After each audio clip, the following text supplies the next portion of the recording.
menjadi PNS, kalau saya karena hidup di Tanah Batak itu PNS, perawat, polisi itu cita-cita orang Batak. Tapi wartawan itu dalam konteks kalau ada 20 pekerjaan yang diminati, wartawan itu nomor 21. Artinya pekerjaan lain-lain. Ini yang terjadi. Ini terjadi, situasi ini yang kita hadapi. Kemudian kenapa pekerjaan lain-lain itu peminatnya banyak? Karena regulasi undang-undang tidak mengatur itu. Kalau dulu kita balik ke era Orde Baru, zamannya Bang Aris, zamannya Bang Muklis, zamannya Bang Tamir, di sebelum reformasi ini, PWI adalah satu-satunya organisasi wartawan yang dipercaya, yang diberi amanah oleh pemerintah. Mengaku wartawan ditangkap polisi kalau bukan anggota PWI. Clear zaman era Orde Baru. Artinya kami pada jagoan kata orang Batak, nggak jauh kami. Perasaan wartawan, kami bilang boleh tangkap itu, pasti ditangkap oleh polisi. Dan rekomendasi ketua PWI itu luar biasa. Dan ketua PWI itu sudah luar biasa. Kalau yang di Jakarta itu pasti menteri, bahkan ada yang menjadi wakil presiden. Kemudian kalau di tingkat provinsi itu pasti DPR calon jadi.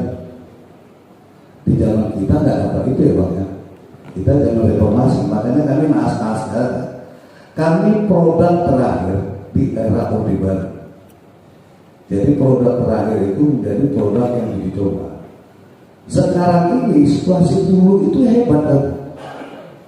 Katanya, apa kata pers pada saat itu adalah kata pemerintah. Sehingga persoalannya akan terjadi lain. Begitu sekelas dan running telepon pemret, kata Panglima berita itu nggak bisa dinaikkan. Kami harus tidak naikkan berita itu. Karena memang pers pada saat itu adalah alat.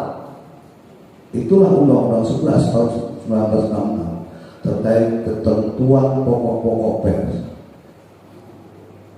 Karena sejarahnya luar biasa, mulai dari pers perjuangan, kemudian di zaman Soeharto itu pers pembangunan, masuk reformasi. Persnya ini terbuka. Seorang tokoh yang namanya Gus Dur dengan menterinya Yunus Setia mengeluarkan Undang-Undang 40 tahun 1999, buyar kehebatan PWI. PWI tidak menjadi organisasi tunggal. Makanya kalau menurut belakang di seluruh Indonesia ini PWI punya kantor yang mentren dan mewah. Kalau duduk satu meja istilah Forkominda, kami itu salah satu di antara tokoh-tokoh pejabat di sini. Ini kan cerita dulu. Dan situasi ini, reformasi itu menggulirkan semua persoalan. Akhirnya lahir Undang-Undang 40 yang memberi keleluasaan. Salah satu pasalnya begini menyebutkan, setiap warga negara berhak mendirikan perusahaan pers. Tidak ada kata wartawan. Tapi produk dari perusahaan pers itu adalah wartawan. Jadi setiap warga negara berhak. Haknya itulah yang sekarang digunakan banyak orang. Makanya saya mengambil istilah begini. Saya nggak pakai istilah wartawan abal-abal, tapi ada yang memang wartawan benar. Ada yang perasaan wartawan, ada yang pura-pura jadi wartawan. Itu yang dirasakan oleh bapak-bapak sekalian. Kita mau luruskan ini. Kita ingin ambil. Saya menceritakan dulu postur kami, baru kita tarik-tarik ke persoalan bapak-bapak seharian. Kami itu siapa? Dalam konteks kami ini konteks kami. Coba. Next jalan. Inilah kami. Ini postur kami. Terus saja. Inilah dasar kami. Nanti kalau bisa ini dibagi. Terus ini udah dibahas Bang Tamir. Terus ini tantangan kami. Terus ini output dari itu profesional wartawan. Terus ini kepatuhan seorang wartawan. Terus ini balik dulu. Ini textbook yang saya buat tadi. Itu kata regulasinya. kata aturan yang harus kita patuhi. Konteksnya kemarin ada yang mencoba-coba putusan Mahkamah Konstitusi tanggal 31 Agustus 2022 terkait dengan keberadaan pers ini, terkait dengan Dewan Pers, terkait dengan uji kompetensi wartawan yang dipertanyakan banyak pihak. Putusan MK tegas menyatakan persoalan bahwa Dewan Pers menjadi satu-satunya lembaga yang memang memayungi persoalan kemerdekaan. Nggak ada apa-apa. Putusan MK. Jadi Bapak Ibu nggak usah ragu ketika pemerintah menyebutkan baru 4 organisasi wartawan yang memang menangani dunia kewartawanan, dan ada sejumlah lagi yang menangani perusahaan persnya. Tapi kadang-kadang ini overlap. Bang Tamrin di Sumatera Utara juga overlap, SMSI overlap, kemudian DMSI overlap. Artinya yang harusnya menjadi tugas kita dilompati oleh teman-teman yang sebenarnya darahnya darah perusahaan. Serikat Media Cyber Indonesia itu darahnya perusahaan, toki di situ. Nah, tapi aktivitasnya, gayanya sudah seperti wartawan. Ini yang harus kita luruskan di rakernas kita di Balang nanti. Juga yang lain-lain. Ini yang lainnya. Mereka membentuk jaringan-jaringan di seluruh provinsi dan kabupaten kota. Ini persoalan kita. Tapi sudahlah, karena itu adalah saudara kandung kami. Karena SMSI, DMSI itu kita juga yang melahirkan. Tapi ini yang harus kita tegak luruskan. Saya mengambil gambaran begini. Ketika konteks bicara kewartawanan, saya bicara kata undang-undang.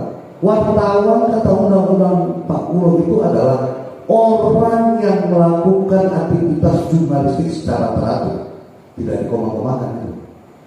Begitu wartawan menghasilkan sebuah karya, dia adalah seorang wartawan. Jadi kalau dia tidak menghasilkan karya, yang pada saat itu profesi yang di sana itu tidak melekat. Ini persoalan yang dihadapi. Kadang-kadang memang karena Undang-Undang 40 itu memberi keluasan kepada siapapun, akhirnya banyak orang mengabalkan dirinya sebagai wartawan. Kalau kita tarik mundur, apakah konteksnya wartawan itu diukur dengan label kampus saja? Kita tarik pasal-pasal di Undang-Undang 40 itu, melaksanakan aktivitas jurnalistik atau tidak? Kita tarik di kode etik jurnalistik. Benar yang bersangkutan itu memang tidak menerima suap atau dia pemberitaan benar atau tidak? Pasal-pasal ini sangat berkaitan. Makanya kalau memang utuh wartawan itu melaksanakan tugas, saya pikir sudah disampaikan Bang Tarmin itu betul. Tapi kalau dia sepotong-sepotong atau sama sekali mengabaikan tugas-tugas itu, penghuni neraka pertama itu adalah wartawan. Itu yang harus kita sepakati secara bersama. Tapi lagi-lagi memang kalau bicara ada mahasiswa ini, ketika Anda kabarkan diri Anda menjadi seorang wartawan, Anda menjadi manusia yang luar biasa. Peristiwa banjir Besitang kemarin, kalau tidak kami beritakan, Bapak Ibu datang semua ke sana lewat sana, kemudian terjadi macet total luar biasa. Tapi dengan kesabaran kami bekerja full-time. Kalau Bapak Ibu PNS itu bekerjanya cuma 8 jam, kami 24 jam itu nggak cukup.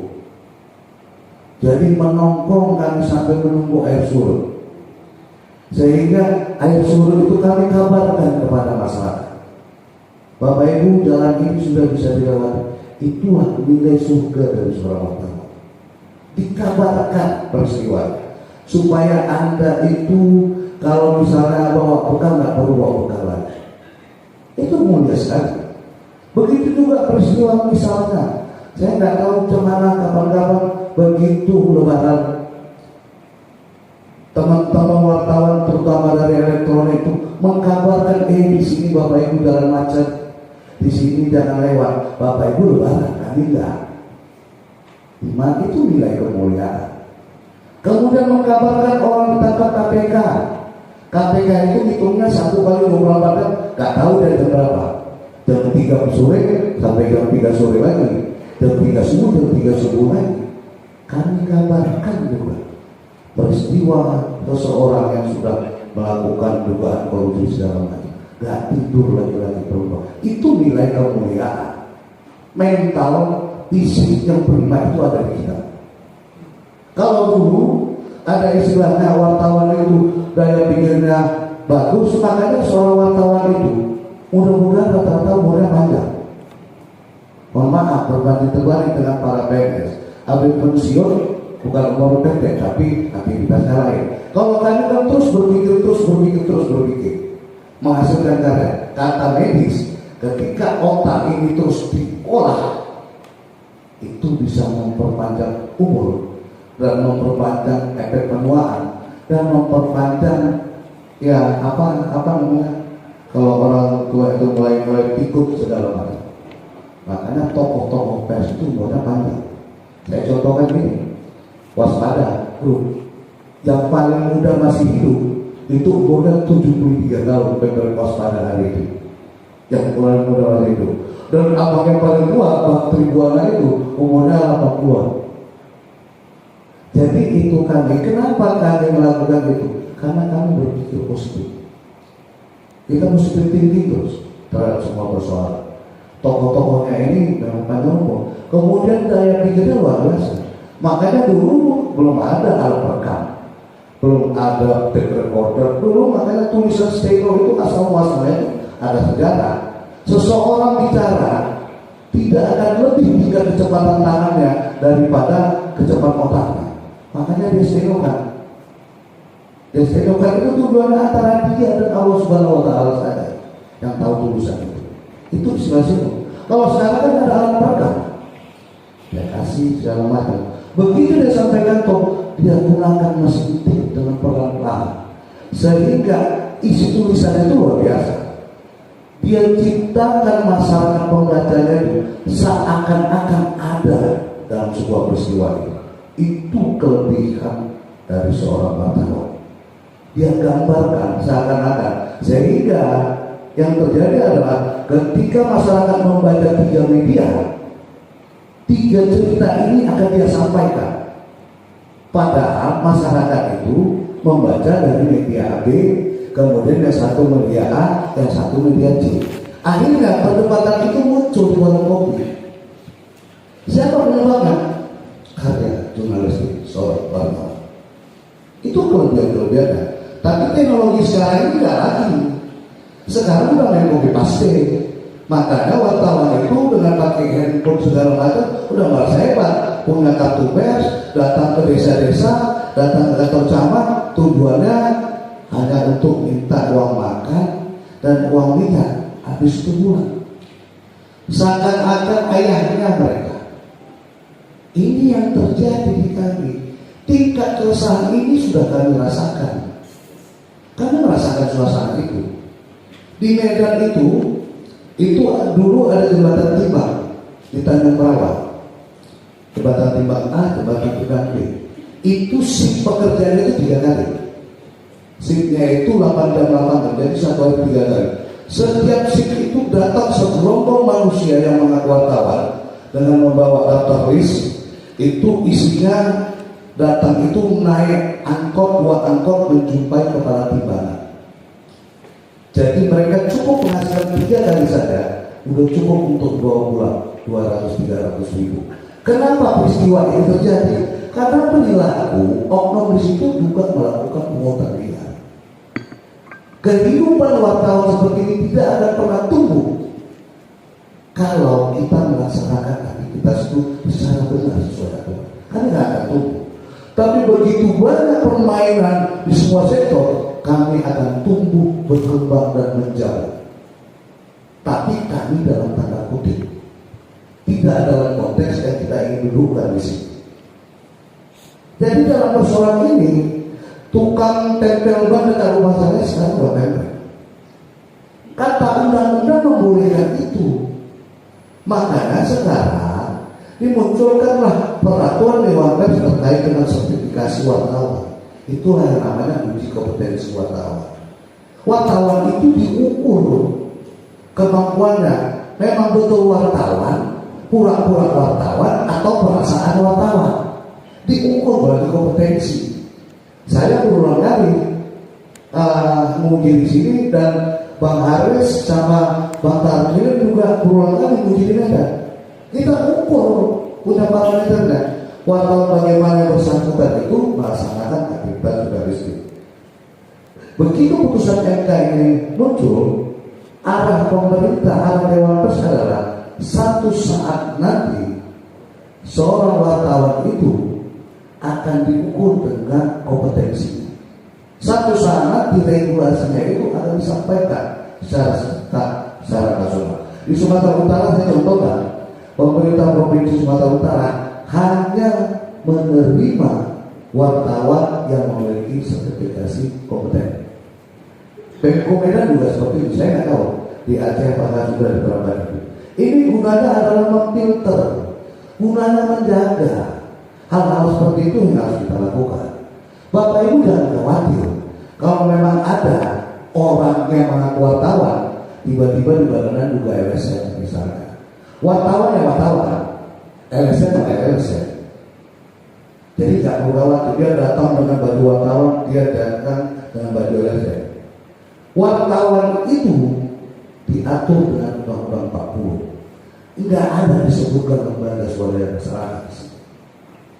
Jadi aktivitasnya menulis karya. LSM itu undang-undang lain lagi. Dia bisa menggunakan undang-undang keterbukaan informasi publik, undang-undang 14. Dia bisa menggunakan undang-undang pendirian lembaga-lembaga lain, silakan. Jadi begitu wartawan, makanya baru kemarin itu MOU itu diulang lagi antara Dewan Pers dan polisi yang menyebutkan bahwasannya sesuatu yang terkait dengan kasus hukum peradilan wartawan itu tetap menggunakan Undang-Undang 40. Kalau ada yang menggunakan LSM dengan dasar itu bahwasanya kami juga wartawan, Anda wartawan, Anda LSM. Boleh dua-duanya, boleh. Tapi bajunya jangan Anda bawa dua-dua. Itu yang perlu kita sampaikan kepada Bapak Ibu. Jadi nggak perlu takut menghadapi wartawan, nggak perlu takut wartawan itu. Yang diminta adalah informasi. Wartawan itu tugasnya minta informasi, bukan minta uang minyak. Itu tugas peminta-minta, minta uang minyak. Minta makan, itu tugas orang lapar. Minta proyek itu tugasnya pemborong. Jadi kalau minta itu adalah informasi. Bapak Ibu berhak untuk menolak. Mohon maaf, saya tidak bisa memberi keterangan. Itu dasar yang paling jitu untuk menghindar. Silakan. Begitu yang bersangkutan wartawan menulis karyanya dengan hal-hal yang lain, kita juga. Saya ini kemarin menggugat dalam konteks pribadi, bukan dalam kapasitas ketua PBI. Makanya dia menggunakan undang-undang T. Nah, sebelum sampaikan, dorong itu supaya hal-hal seperti itu kita ingin mendudukkan persoalan aktivitas saya itu misalnya melanggar dalam konteks ketua PWI Aceh Utara, ada Dewan Kehormatan Provinsi yang bisa menghadiri beliau. Kemudian aktivitas jurnalistiknya ada Dewan Kehormatan Provinsi. Hal-hal pribadinya kalau dia membuat pengaduan itu hak Sayuti. Karena undang-undang ITE ini hak semua masyarakat. Tapi konteksnya terkait dengan karya jurnalistik ini nggak bisa disentuh dengan undang-undang ITE. Persoalan-persoalan seperti ini kita harus dudukkan dalam satu pemahaman. Makanya Bapak Ibu sekalian, saya memberikan pada begini. Ketika Bapak Ibu datang seseorang yang mengaku wartawan, pertanyakan secara baik dan halus identitasnya. Bapak dari mana? Ini. Kemudian kalau perlu sudah ikut UKW, mana identitasnya? Kalau pertanyaan itu biasanya wartawan ini lantangnya datang. Apalagi kami dari lantang-lantangnya nggak urusan Bapak itu.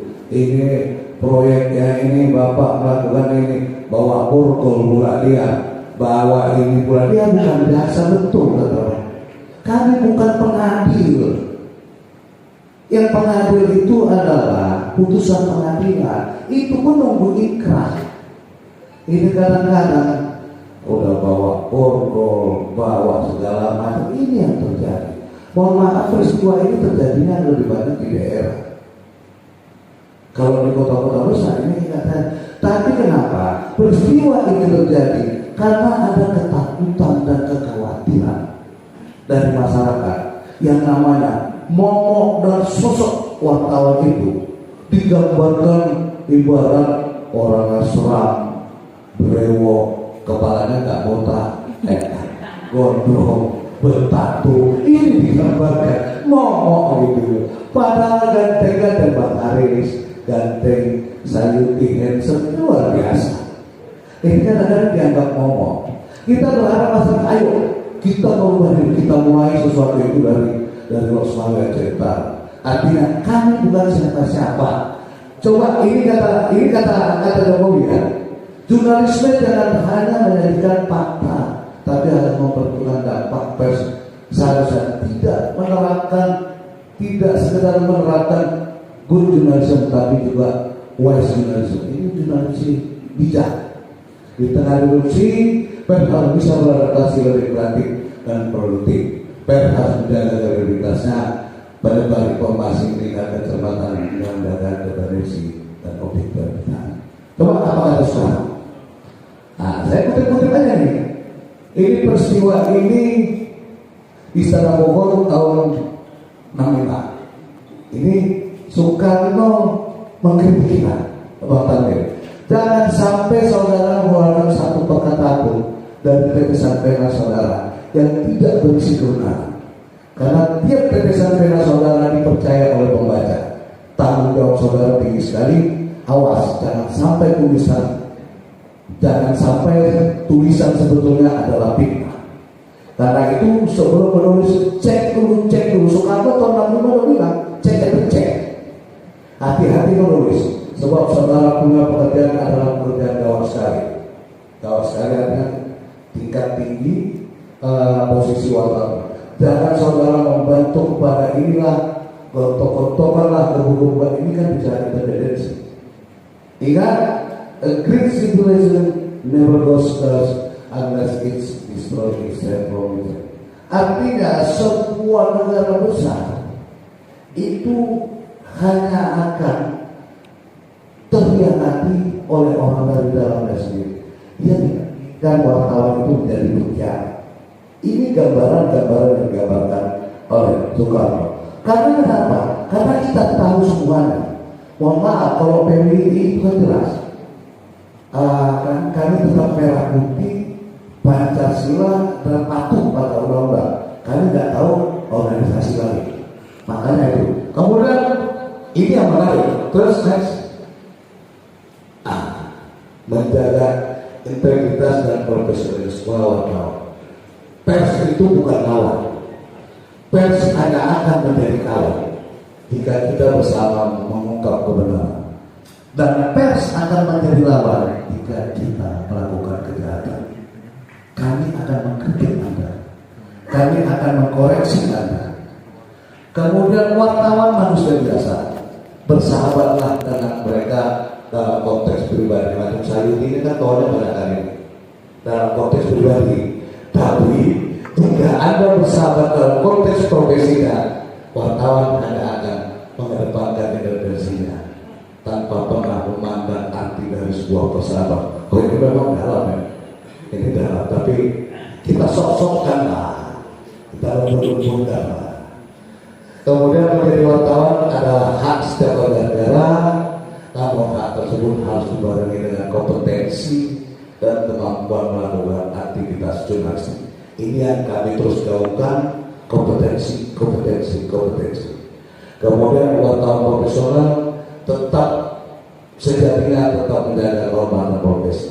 Pengakuan seorang wartawan bukan hanya dilihat dari stempel identitasnya belaka, namun harus diwujudkan melalui karyanya dan etika jurnalistik yang menjadi pedoman dalam peraturan. Artinya orang yang menunjuk dirinya saya wartawan dalam kartu ini itu masih seperempat wartawan.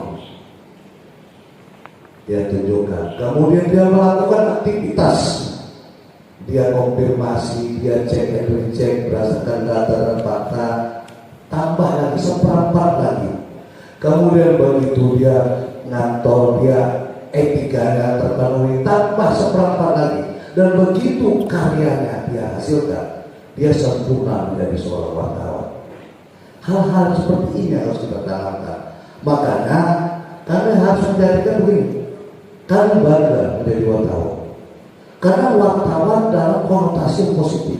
Makanya adik-adik nanti kalau ingin menjadi wartawan seperti bapak-bapak ini. Jangan wartawan seperti bapak-bapak ini. Jadi gitu. Tanamkan, Anda harus menjadi penerus kami. Anda harus bangun semangat itu. Check and recheck, check and balance. Bagaimana sebuah informasi itu, karena Anda bukan menentukan nasib seseorang. Tulisan yang kita buat itu yang menyimpulkan, yang memutuskan adalah publik, masyarakat. Makanya antarkan sebuah tulisan itu, jangan Anda simpulkan. Itu tugas wartawan. Ini yang harus kita cermati. Makanya Bapak Ibu sekalian, begitu datang wartawan dulu dengan wartawan sekarang ada beda. Di zaman media cetak belum ada online, wartawan biasa pakai rompi, koran di belakang, kemudian agak gondrong sedikit. Itu yang keliling roadshow ya, dari kantor kepala desa, dari kantor camat, kantor lurah, kemudian kantor kepala sekolah. Bapak Ibu nengoknya berlari aja ke belakang, jangan. Atau Bapak Ibu titipkan sama kata usahanya, titipkan uang 20.000, jangan dihargaikan 20.000. Lebih bagus kan hargai, berikan informasi itu kepada kami. Begitu yang bersangkutan melakukan aktivitas lain, kalau memang PWI, anggota PWI, Bang Tarbil khusus Aceh itu akan melakukan memberikan sanksi. Yang bisa memberikan sanksi secara mencabut kartunya, mengusulkan itu adalah DKP. Jadi itu yang perlu disampaikan. Jadi lagi-lagi ayo mari saja, handle saja, menerima kami, sampaikan saja. Kalaupun tidak mau memberikan informasi, sampaikan. Mohon maaf, kami tidak bisa memberikan keterangan itu. Mohon maaf, kami tidak bisa menyampaikan ini. Oke, kalau dia macam-macam, ancam-ancam itu sudah masuk pidana. Kita dorong, kami dorong masyarakat. Kalau ada anggota PWI misalnya melakukan pengancaman, melakukan upaya-upaya meminta pemerasan, itu kita dorong supaya penjarakan. Makanya luar biasa ini indeks kemerdekaan pers di Aceh ini sebenarnya sudah baik.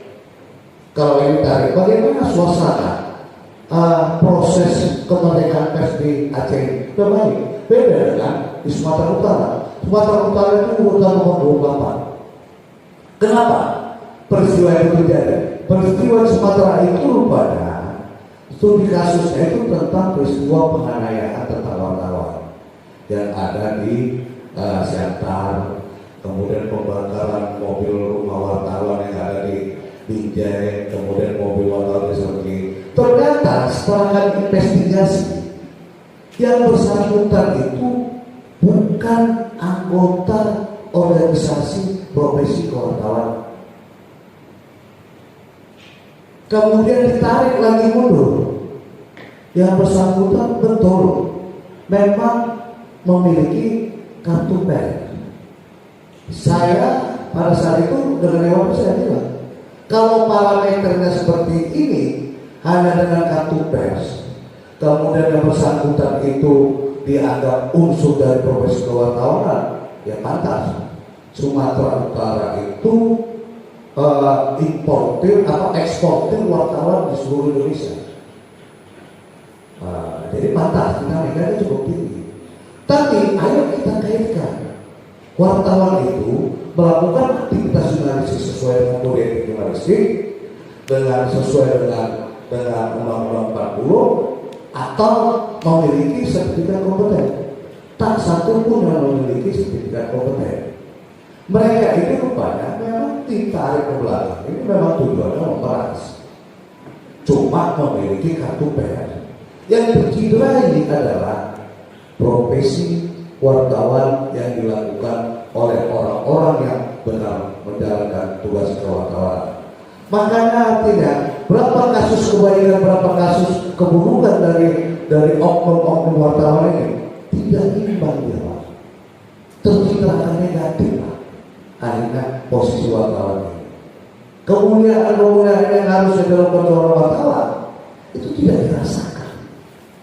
Makanya PWI secara lembaga mendorong supaya ayo deh kita tegakkan sama-sama supaya hidup kita ini betul-betul damai. Kami mau teman-teman yang mungkin selama ini hanya menggunakan kartu, ayo kita tarik, ayo kita ada, karena kita terbuka. Proses iklan ini harusnya menjadi proses pembelajaran untuk kita semua. Dalam konteks orang sudah tobat, ada istilah tobat nasuha. Orang itu kan awalnya memang bandel kali. Begitu dia tobat dalam menjalankan pelatihannya, sudah tepatnya. Ayo kita ada. Teman-teman yang memang menjalankan aktivitas jurnalistik, ayo kita jalankan sehingga tidak menimbulkan keresahan, kemisihan di antara masyarakat yang ada di semua daerah. Peristiwa ini bukan terjadi di Losmaga Jepara. Saya hanya menggambarkan peristiwa yang terjadi di daerah saya. Suasana ini, makanya tingkat kemerdekaan pers di Sumatera Utara itu rendah karena aktivitasnya sudah seperti itu. Tapi di Aceh itu tingkat indeks kemerdekaan pers itu tinggi. Tapi ibarat hujan pun ada petir-petirnya. Jadi petir-petirnya terjadi juga di Aceh. Artinya disharmonisasi. Namanya manusia, dia manusia yang sempurna. Tugas PWI mendorong itu. Tugas Bapak Ibu berikan di pembelajaran, berikan di masukan. Jangan beri orang-orang wartawan yang datang tiba-tiba datang kasih duit, kemudian tiba-tiba ini yang membuat kehidupan dunia wartawan itu seakan dianggap satu job yang baru. Di Sumatera Utara itu jumlah wartawan itu pada saat Lebaran dan Tahun Baru itu meningkat drastis. Di sini mungkin pada saat megang Idul Adha dan Idul Fitri jumlah wartawan naik. Di kantor camat nama bertambah, di kantor lurah nama bertambah. Itu banyak musiman. Padahal saya pikir yang musim itu musim durian. Rupanya profesi wartawan ini ada musim-musimnya. Ini kita tahu. Tapi mudah-mudahan tidak terjadi di sini. Mudah-mudahan kita berharap itu. Tapi menjadi tugas Bursa ini untuk meluruskan, menjelaskan persoalan itu persoalan kita. Kenapa wartawan, profesi wartawan itu diminati? Penyebabnya adalah memang kalau ada 20 pekerjaan media nomor 21, lain-lainnya itu menarik kepada semua dari situ. Saya pikir itu penantang dari kami. Mudah-mudahan kita bisa melakukan dialog-dialog komunikasi. Kalau yang baik dari saya ambil, kalau yang buruk biar saya mau pulang ke Medan lagi. Assalamualaikum warahmatullahi wabarakatuh.